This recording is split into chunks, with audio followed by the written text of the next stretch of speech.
When musicians die well within the prime of their career, a two-word question inevitably lingers in the minds of heartbroken fans for years to follow. What if? What if she never got addicted to drugs? What if he never went out for a walk that night? What if they never got into that bus? What incredible music has the world missed out on because of those tragedies? In 1986, Metallica was fresh off the release of their third album, Master of Puppets, and were soaring to new heights. Fast, intense, introspective, and bold, the album was hailed as a new watermark in the heavy metal genre, but the lives of the members in the band would soon turn upside down. Tragedy struck when bassist Cliff Burton was killed in a bus crash while on tour. Obviously, Metallica would go on to become the biggest heavy metal band of all time, but to this date, about half of the songs they play live come from the Cliff Burton era. What was it that Cliff added to the band? And why is it that to this day, there's a moniker among Metallica fans towards the four-string shredder? Metallica's secret weapon. Do you all know Cliff Burton over here? Everyone, hi Cliff, how you doing? It was late 1982, and Cliff Burton had been pestered for months now by these Southern California rockers. Cliff had been on tour with his band Trauma when they played the Whiskey A Go-Go in LA a few months prior, and struck a chord with these two fans. Their jaws were left on the floor, witnessing this hard-moshing, bell-bottom wearing, red-headed bass player. As soon as we saw him, we couldn't believe what a freak he was, and we had to have him. He's a brother. Right there. We gotta get this guy in our band. The way he attacked his bass and held it, and the whole set of dynamics was just otherworldly. He oozed this confidence, this I don't give a fuckness. Lars Ulrich and James Hetfield caught Cliff at the right time, as he was looking to leave Trauma due to creative differences anyway. After months of endless phone calls, Cliff accepted their offer on one condition: they'd have to pack up and move to San Francisco.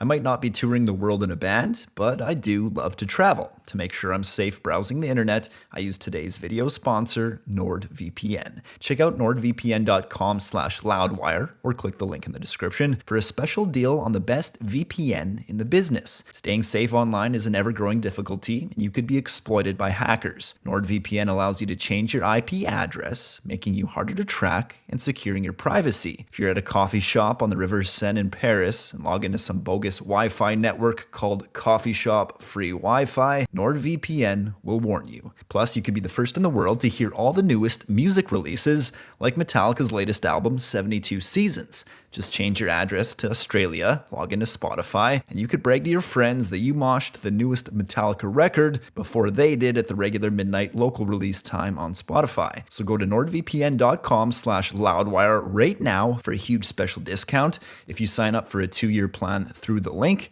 you'll get 4 months totally free. That's an extra month versus any link out there. Plus, it includes a 30-day money-back guarantee. It's not very often where the bass player steals a show, but that was Cliff's approach to the bass and what attracted him to James and Lars. He was bold and played his own style with a conviction of a lead guitarist.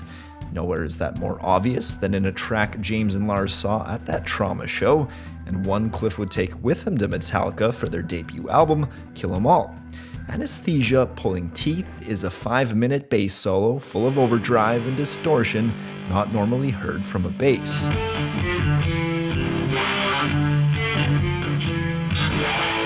The song's depth also revealed a player who could keep up with the speedy power chords and complexity that would mark all 3 of the iconic albums Cliff would record with Metallica. Cliff's musical journey didn't start on the bass guitar, but actually on the piano. Cliff played mostly classical before picking up the bass for the first time when he was about 13 years old. Cliff would become obsessed, practicing for up to 6 hours a day, a routine he'd keep until the very end of his life. He'd take bass lessons, but found he'd outgrow the techniques of his teachers rather quickly. But it was in these lessons where he developed a love for 2 genres of music not common amongst metalheads: jazz and classical. It shaped Cliff's eventual songwriting in Metallica, and those influences are part of the originality he brought to the table. But a true and total musician. He loved music.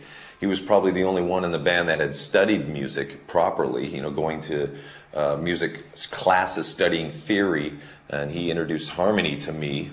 In the track Damage Inc., Cliff was inspired by a Bach piece called Come Sweet Death. Comparing the two, both are pretty, morose, and super melodic.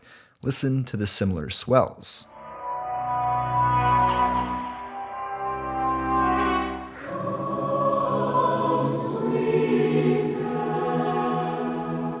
Cliff was very comfortable in his own skin. He was not just going to sit back and provide the low end, as what most bass players do in rock bands. He wasn't afraid to put his stamp on what he felt was best for the songs in Metallica. Take Jump in the Fire, for example. Listen to the difference from Ron McGovney's performance, the original Metallica bassist, in the first demo, and compare that to Cliff's interpretation, which eventually ended up on Kill 'Em All.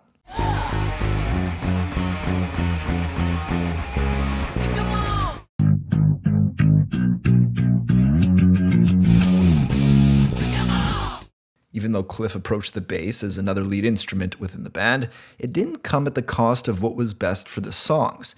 He knew when it was time to shine and when to keep it simple. And when you're playing with a rhythm guitarist like James Hetfield, who could play licks a million miles an hour, it would have been easy to attempt to copy the speed and muddy up the entire song. In Whiplash, for example, James is playing this extremely fast rhythm, and Cliff simplifies it, accentuating the beats where the kick and snare of the drums go. The technique has the added effect of making the entire band sound tighter because less bass plucks mean the frequencies aren't getting interrupted as often.